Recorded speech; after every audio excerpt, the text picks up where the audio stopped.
My name is Anastacia Strachan. I am 44 years of age. I'm a paralegal. I have two wonderful children. Um, What is your favorite Bahamian food? Cum salad. I love cum salad. Is it the seafood portion or the herb portion? What is it about it that you love the most? Honestly, it's just the conch itself. I can eat conch every day, but the cholesterol is not good for you. Okay. So I try to eat it at least once a week. Okay. What's your favorite color? Black. Is there any symbolism around why black is your favorite color? It makes you sexy. Okay. As everybody would know, this month is in support of breast cancer awareness, supporting the warriors and the fighters, people that has been affected by it. Tell us your story. My story is somewhat of amazing. I was first diagnosed with cancer in 2016 of December with stage 1B. I went to Chattanooga, Tennessee, where I stayed for about 6 to 7 months. Therefore, I had a mastectomy, double mastectomy done. Afterwards, I did reconstruction. Was it was it why did you have to do the double mastectomy at that stage? The cancer it was in its early stage, but the cancer was kind of aggressive, where it was more hormonal than anything. So because they were afraid for it to come back, which it did come back. So they thought by me having a double mastectomy, if I had cut off one breast with the lump it was in, it may have transferred over to the other breast. But it didn't. So let's go back just a few steps before we even get to doing the double mastectomy. How did you find out? I had a lump. I had a lump in my right breast for a pretty long time. I felt the lump daily. It got harder and harder. And I kept telling myself it's nothing. But one night I had a sharp, sharp pain. I told my aunt about the sharp pain, and she said we can go to the doctor because the lump, it was just simply there and hard. How long would you say you had that lump at that stage? Over a year. Okay, so when you went to the doctor, then what? I went to the doctor, and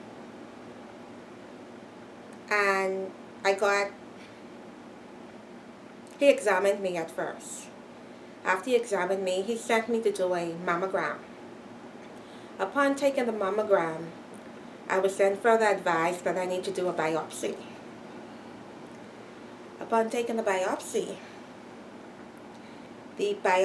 took about 3 to 4 weeks before I got it back. When I got it back, the doctor called and asked me to come in. Now we're going to track back. When I took the biopsy, I was already in my mind reading about cancer. The spirit had me, and I read about cancer. I read about the stages of it.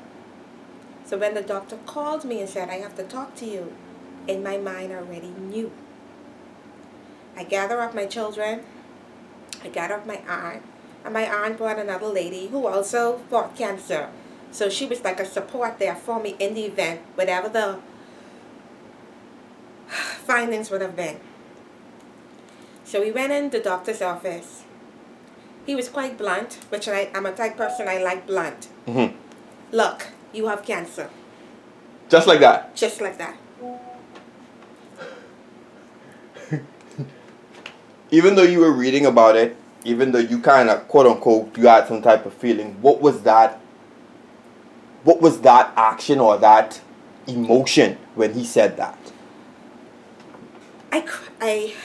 I burst out crying in a norm. I burst out crying in a norm. because the first thing came to me was my 2 children. They were very young at that time.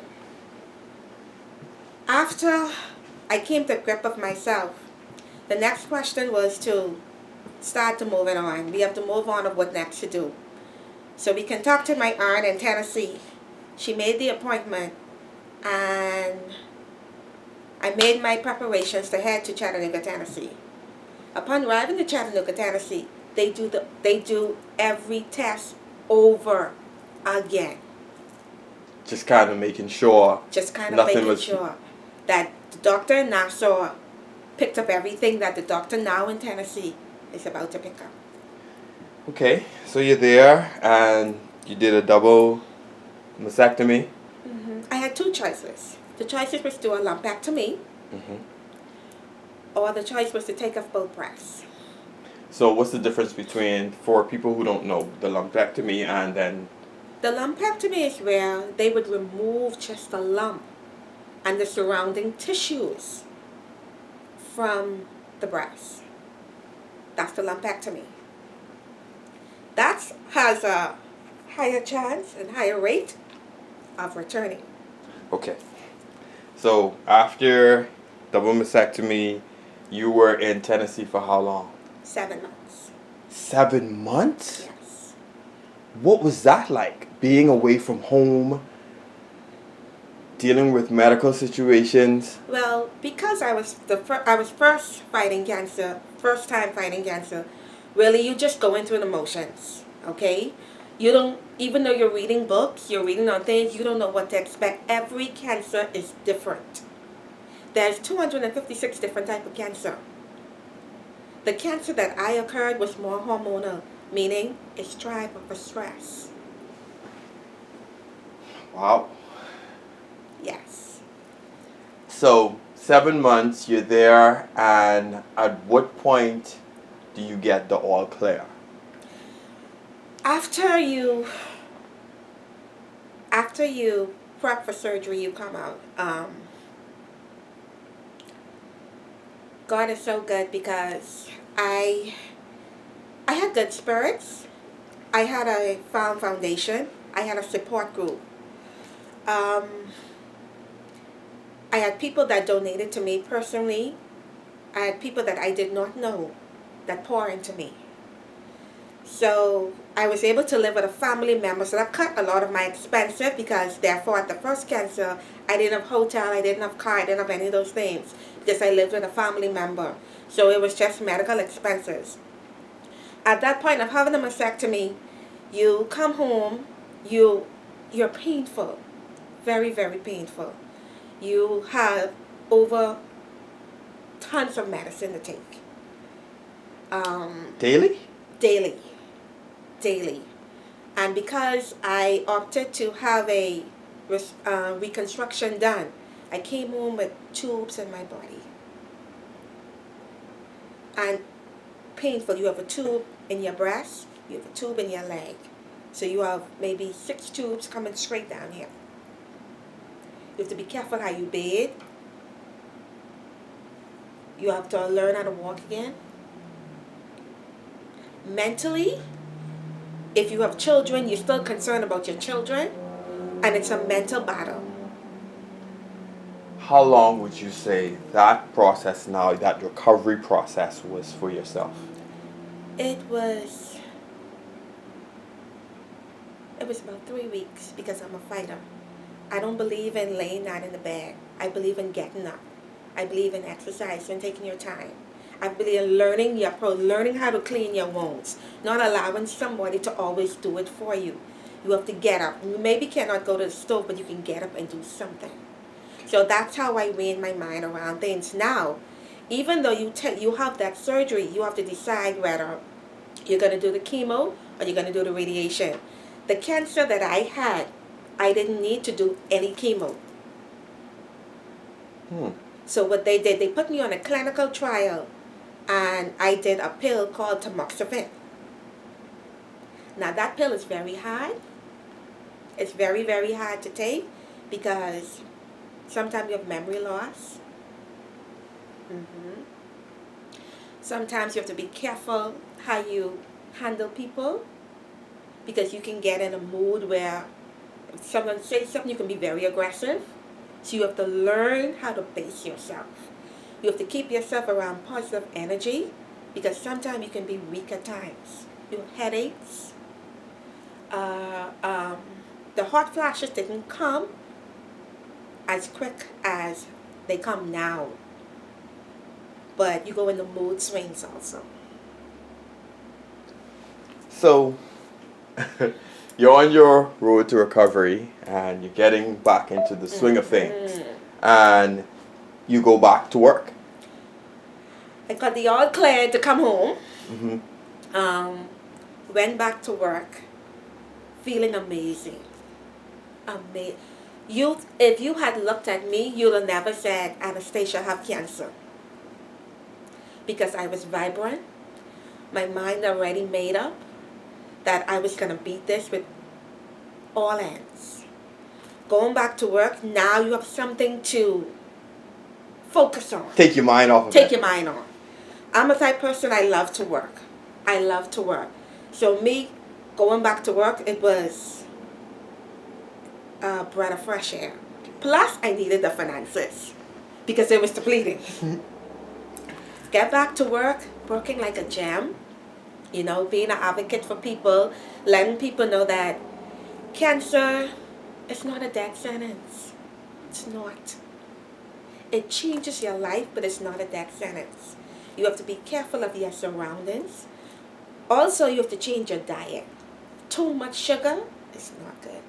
Now, you have people saying, oh, it's in the food, it's in this, it's in that. No. Because there's 256 different types of cancer. So you're back to work. Mm-hmm. You're working fine and Hard. Mm-hmm. Then what? Stress again.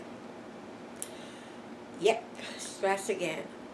At the time of my first cancer, I was already dealing with a personal situation of being separated from my ex-husband at the time. So, at that time, you have to choose yourself or what's going on with your life. I decided to choose myself. Went ahead, fight cancer, come back. Now we're in the heart of the divorce. Heart of the divorce, heart of the back and forth.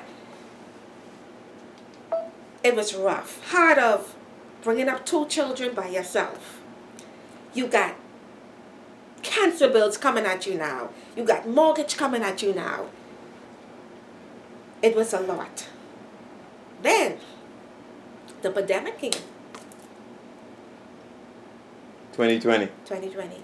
But, because I'd already started and I'm going to be honest, and I'm not ashamed of it, because I'd already started that procedure of that dreadful divorce, I think that brought on that stress that was way beyond me. Mm-hmm. So I was not able to travel maybe like back to Tennessee, which ticket is very high.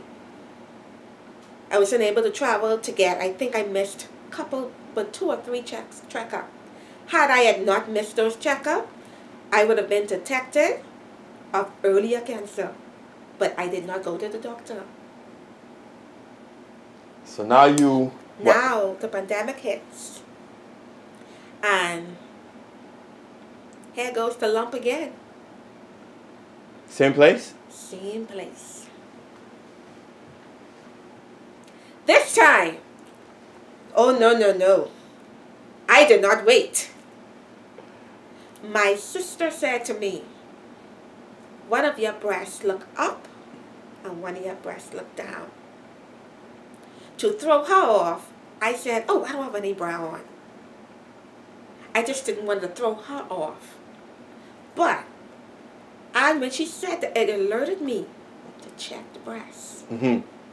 As I checked the breasts, because you have to examine they teach you how to examine your breasts.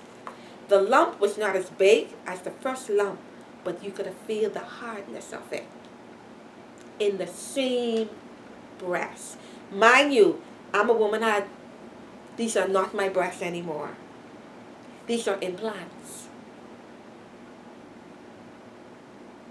So when you feel this lump again, What's the emotion?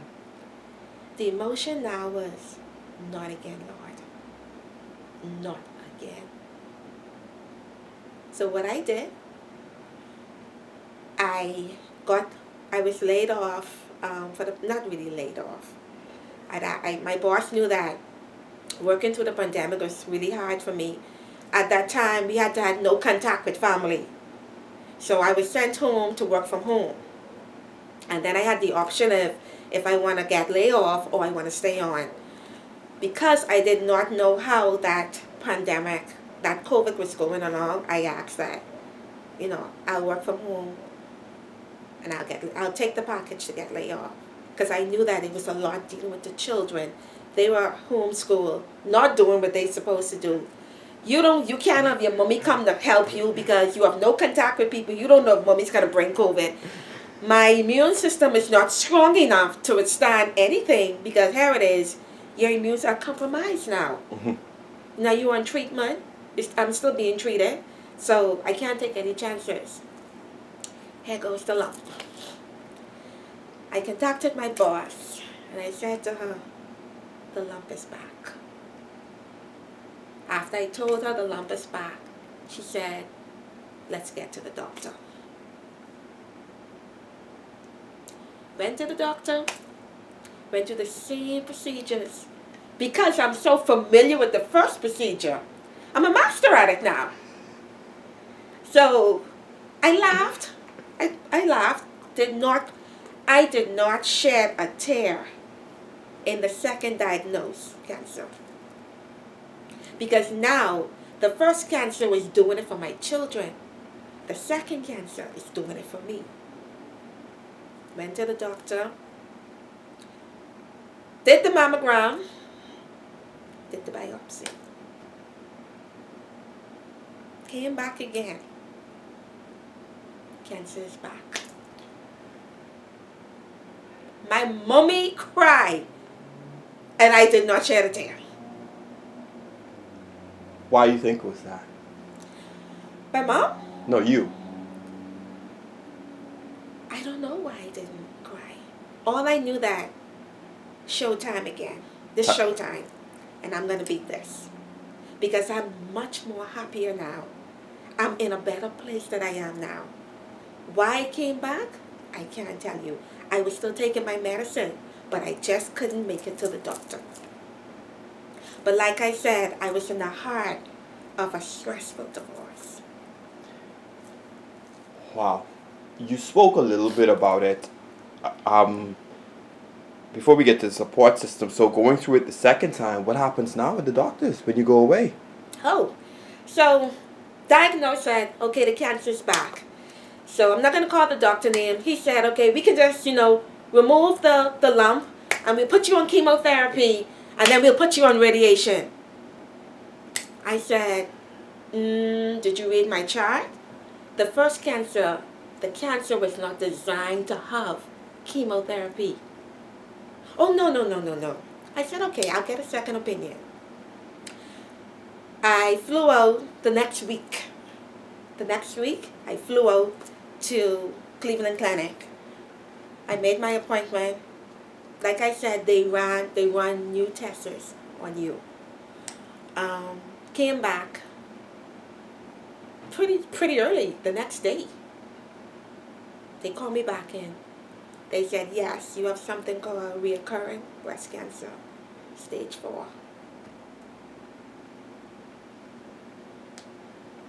I smiled. You did what? I smiled, and they said, we need to operate now. And I said, no, ma'am.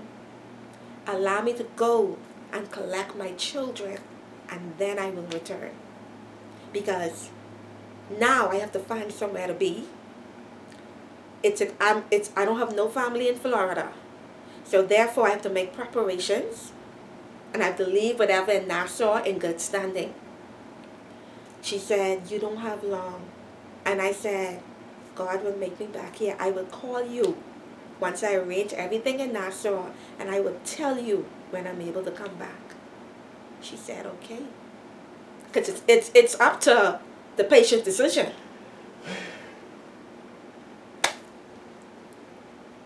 give everybody the news. It's back. Joyful as ever. Like, I could not. It's there already. So what am I gonna do? Stress myself out more? No. So it's time to attack this demon in another aspect now. Came home. Tell everybody I could tell. My family, my Chunkano group, they were all supportive.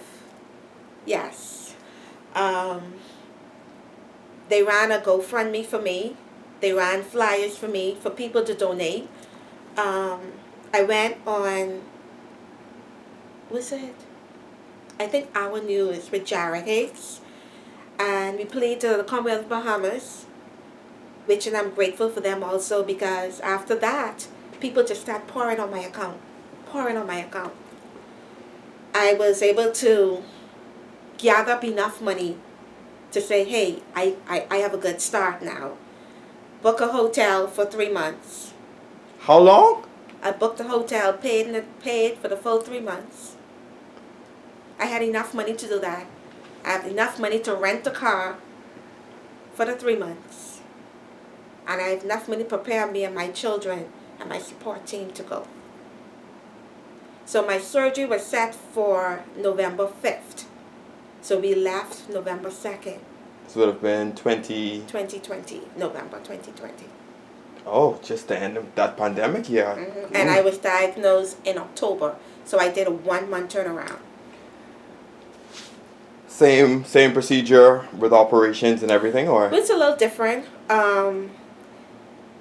Because the cancer came back now, I had a choice of doing a 7-month chemotherapy and then follow that radiation of 25 rounds. Or second choice was for me to do the chemo shot, which is more expensive, which is once a month. Either I stay or I can be able to fly back and forth with the chemo shot. And 25 rounds of radiation. Okay, so what do we do? What do we decide to do?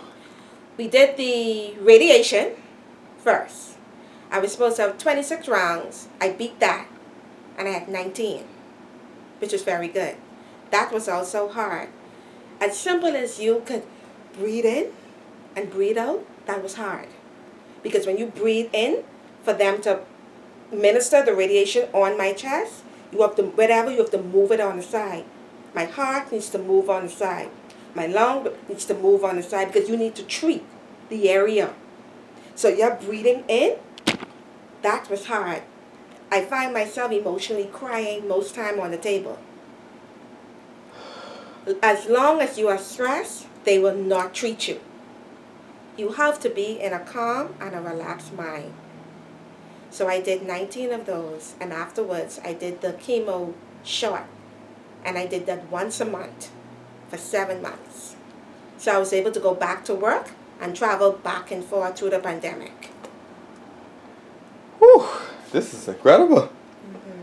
All of this up and down. But for the 19 rounds, I was over there for 5 months. And we lived in a hotel and we rented a car. Going through this whole process I don't think somebody can actually even fathom what's the emotional state, your emotions up and down, hormones, you just having a mental challenges, just thinking about everything. What was your support system like? My support system was, it was amazing because I had numerous of people text me every day. People I didn't even know. People from Dubai I never met. People on Facebook I literally wake up every morning to a positive text. Calls were overwhelming. I had a support team where I had every 2 weeks I had somebody come over. And they rotated. Wow. Yes. So the question is this. Where are we now? Oh, we're living beyond cancer. That's where we are. We're in a joyful state. We're happy. I feel as though I'm a testimony every day when I walk out there and I show up, when I walk out there and I smile, because I'm still on treatment. I take a pill every day. Every day I take a cancer pill. I'm on it for 5 years. I've completed 3 years. Praise God. I've completed 3. I have 2 more to go. And that pill is very hard. Because like I said, sometimes you're not in a good mood. The hot flashes are very overwhelming. I'm now struggling with menopause at such a young age, 44. So my weight fluctuates up and down, up and down. I walk out, I step out, I'm happy. Every day I'm thankful to be alive. I'm thankful that I have my children that supports me beyond. Beyond. I can't ask for better children. My daughter cooks, cleans. My son is to my beck and call. I can't ask for better children. Because they also go through cancer. To knowing that their mom have to fight this disease every day. You know, simple as my son, Mom, it's time to take your pills. You cannot forget. Wow, it's also good to change your diet. Then you don't want to rely on a pill.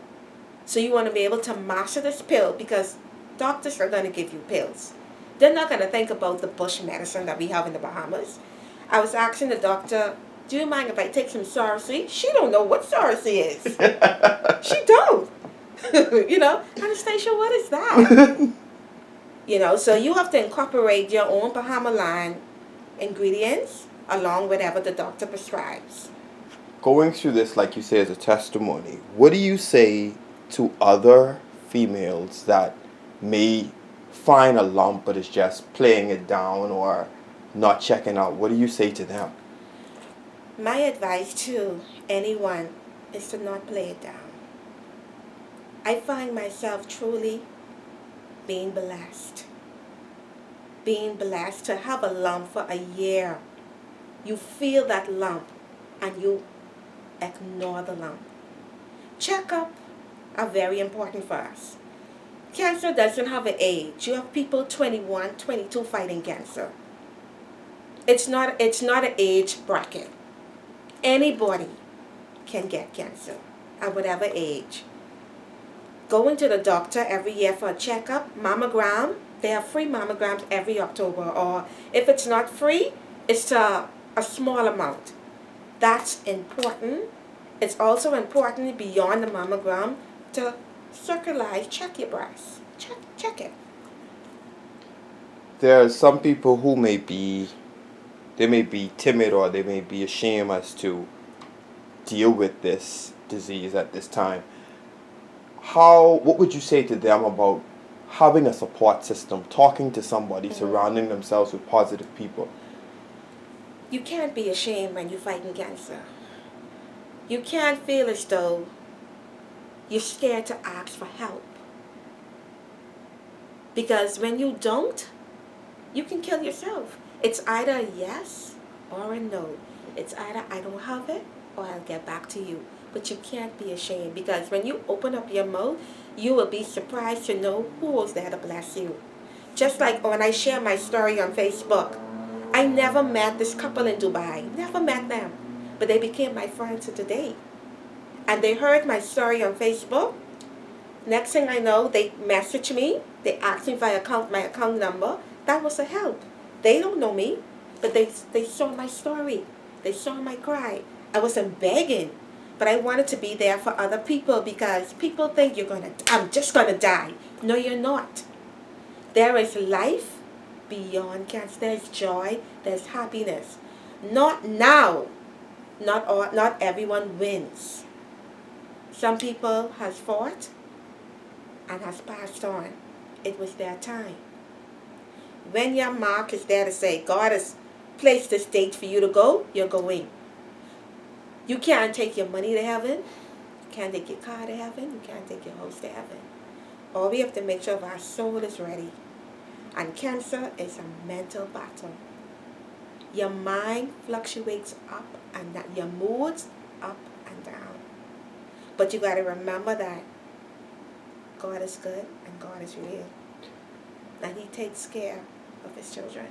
Every October, the world now is now illuminated in pink, and even in the Bahamas now, we've taken a real strong stance about it because a lot of our females, grandmothers, aunts, have been, has touched us through their being touched with cancer. How important is it for people to actually support the cause by being encouraging, but also buying the stuff so organizations can actually pour into people who may not have the finances, and also you seeing that pink and knowing somebody's in the fight with you? Somebody asked me the other day, ah, you always wear pink most months in October. I said yes, because even though I may still be in the fight, I'm also standing for someone who's going in the fight or who has left the fight. See, when you stand together with people, a support is not only financial. A support is an encouraging word. A support is, sister, I can pick you up to take you to your chemotherapy. I can pick you up to take you to, I can sit down with you as you go through it. That support is not always in the form of finance. Now it helps. Some people battle ended because they didn't have the fund. They don't have the insurance. Not everybody can afford it. Some people can. For me, cannot go abroad. I was able to take that leap of faith and go. I was telling a lady who was fighting cancer, I don't want to call her name, and she didn't want to leave because she didn't want to leave her husband to take care of all of the bills to go away. And I said to her, if your husband is the person that is responsible for the bills, you could leave him. You can take somebody with you and go and fight that disease. Because if he's paying the bills, he can fly back and forth. But you're worrying because of him. You cannot help him anyway here. You cannot. So why not take that leap of faith? Go away and go out and provide. Sometimes you have to take the leap of faith. We have good doctors here also. We have very excellent doctors here. It is just that because my first experience being away, I decided to continue abroad. You said something earlier about cancer being a mental thing.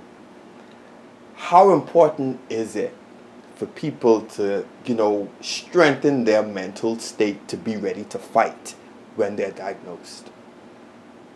It's very important. It's very important. The reason why I say that is because some people thrive off of pity.